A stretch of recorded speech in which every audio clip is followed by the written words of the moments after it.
દશેરા. સ્કૂલમાં પ્રિન્સિપલ સાહેબ દશેરા ઉપર ખૂબ સરસ ભાષણ કરી વિદ્યાર્થીઓને સંબોધી છેલ્લે બોલ્યા, દશેરા એટલે સત્યનો અન્યાય ઉપર વિજય. અને એટલે આજે સાંજે સર્વે સ્કૂલના કમ્પાઉન્ડમાં ભેગા થશો અને રાવણના પુતળાનું દહન કરી શ્રી રામ દ્વારા સચ્ચાઈની સ્થાપના અને અન્યાયના પરાજયને પ્રતિકરૂપ વર્ણવીશું. સાહેબ ઘરે આવ્યા.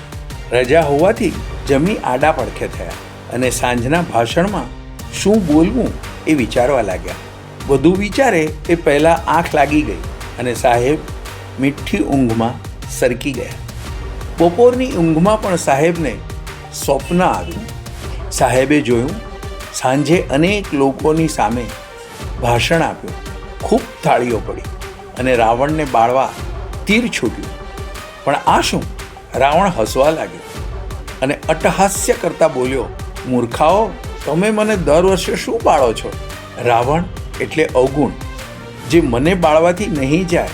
મારો વધ તો શ્રી રામ કરી ગયા અને મોક્ષ આપી ગયા, પરંતુ આજે તો સમાજના દરેક ક્ષેત્રમાં, દરેક સ્તરે અવગુણ, દરેક ક્ષેત્રમાં અગણિત રાવણો છે. અને એટલે અન્યાય, બળાત્કાર, લૂંટ, દગો, ભ્રષ્ટાચાર, દારૂનું સેવન, જુગાર અને ઘણું ન થવાનું થતું જાય છે. અને પછી સાહેબ સામે જોઈ બોલ્યા, તું શું મોટી મોટી વાતો કરતો હતો?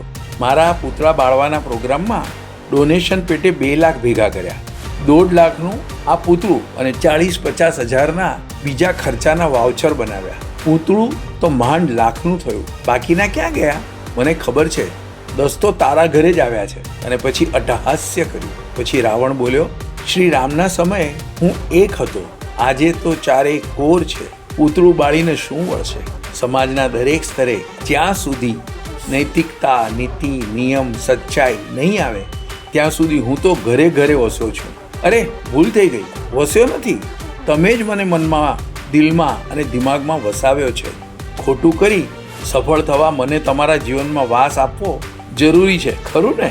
અને ધીમું હસ્યા. રાવણનું અટ્ટહાસ્ય જોઈ સાહેબ જાગી ગયા. એસી રૂમમાં પણ પરસેવો થયો હતો. સાહેબના દિમાગનો રાવણ જાગી ગયો અને ચેતવી પણ ગયો. ખરેખર ખુદમાંથી અવગુણ ન જાય ત્યાં સુધી પૂતળું બાળીને શું વળે?